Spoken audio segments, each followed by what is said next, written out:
You know, when solo leveling first came out, almost a decade ago, yeesh. The idea of portals to a supernatural world suddenly invading our own, upending society, and creating a new class of modern day warriors and heroes that fight off monsters was a pretty fun concept. That plus the game mechanics and non-stop flexing made it the perfect series for manga fans to discover a new medium. And when the next few series came out that either tried to innovate or just ride the coattails of the ideas shown in solo leveling, it was still pretty fun. Now it's just another breed of slop. Oh, I'm still enjoying it, but we all know it's slop. At this point, it's a pretty common setting for manhwa, and... Wait, what? This is a manga? Oh no! The brain rot is spreading! Welcome, friends. I'm Merlin with a Y, a certain famous wizard's less talented but more attractive cousin, and I'm here to talk about a series that takes the basic dungeon gate idea and does something that, while not completely original or groundbreaking, was entertaining, fun, and a breath of fresh air. It's the slop I love with a few new condiments and stirred in a way that gives it some panache. This is Let's Be an Adventurer, defeating dungeons with a skill board. Fucking light novel titles. We all know about solo leveling and the dungeon gate type story at this point. And if you don't, well, sorry. Like any cultivation story review, this is meant for people like me who've already had their brains rotted by this stuff. Go read and watch solo leveling. It's worth it. I'm just gonna say what makes this setting different from the typical dungeon gate type story before I get into what I truly love about this series. First things first. By the first chapter, it's been about 5 years since the dungeons started appearing all over the world, as compared to the decade in solo leveling. Because of this, the memories of the first monster attack are even more freshly carved in every character's memories. From an old man remembering his wife's death to a monster, or a powerful adventurer remembering having to fight off monsters to protect civilians back when they were a student without any powers. Many characters have that trauma that pushes them forward to be stronger.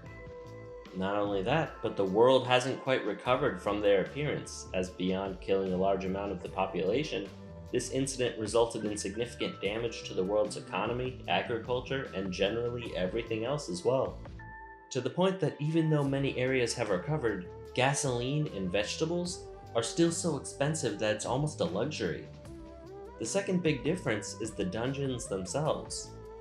Unlike the gate-type dungeons, in this series, dungeons are actual physical areas in the world that somehow become magical and filled with monsters. As such, there are many giant dungeons around the world that most adventurers focus on, and can leave the easier floors overcrowded and less profitable, but generally safer. Hell, the main character's garage turns into a dungeon in the first chapter, so he gets his own hunting ground all to himself. And finally, in this world, all adventurers are capable of leveling up and growing stronger. However, it's done in a way I really like, where instead of every adventurer having their own system, it's more vague. As an adventurer kills monsters and gets XP, they can experience level up sickness, where their body adapts and grows stronger. But in the process, it makes them momentarily feel dizzy and nauseous, as, their body is going through significant changes. There are even downsides to leveling up too fast, as their body can only handle so many changes at once, which is an idea I love, as it really adds to the realism of essentially absorbing XP from a monster and changing too rapidly. Overall, I like the more vague and grounded approach to leveling up. And now let's throw that all away as we talk about my favorite thing about this manga.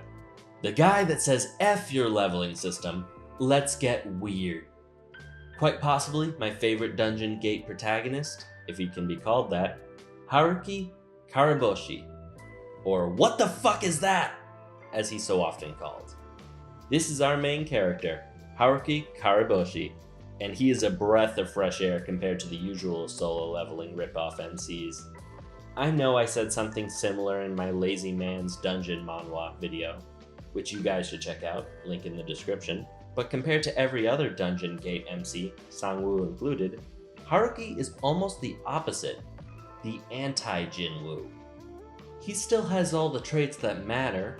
He's hardworking, a good person, and helps people, but he lacks one thing that all those Sun Jinwoo knockoffs have: aura. Anyone who's watched the solo leveling anime or read the manhwa knows that if there's one thing Jinwoo is known for, it's his aura farming. Or to people who aren't perpetually online, it's him acting cool and badass, flexing on everyone else. The thing about Haruki that makes him so fun is that he wants to be like Sung Jinwoo. He wants to show off how cool he is and have everyone be blown away by how strong he is, but he can't. And that is hilarious. Because here's the thing, Haruki was born with a strange lack of presence. He's practically invisible, to the point that he can be 2 feet in front of you and waving, and you wouldn't notice. Powerful adventurers assume he's strong because they can barely feel his presence, and think he's doing it on purpose. But he's not. If there's one thing Haruki wants more than anything else, it's to stand out.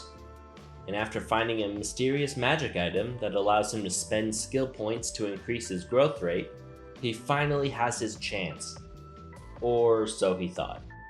Even after building his entire fighting style and equipment around being noticed, it still wasn't enough. He chose a dagger as his main weapon, not to copy every other Dungeon Gate MC, but because the impracticality of it would make him stand out more. He found a mask that emits an eerie aura that practically forces people to notice him, but they only see a floating mask because he still lacks presence. Despite his magic item allowing him to partially control how he grows, the stronger he gets, the more his inbuilt stealth abilities grow as well. Since he is literally built for stealth, accelerating his growth makes him that much more unnoticeable. He's so desperate for any sort of attention that when his blog gets hate comments, he's overjoyed that multiple people actually visited his blog at all. Eventually he does start to get noticed, but he doesn't exactly get any good press. His creepy mask mixed with his weird as fuck equipment, general disposition, and behavior make it so that he's seen as more of a crazy person or a literal monster, becoming a piece of internet folklore. But beyond his desperate want for attention and negative aura, there's one thing I really like about him. He's fucking insane. Haruki has a very warped view of a lot of things.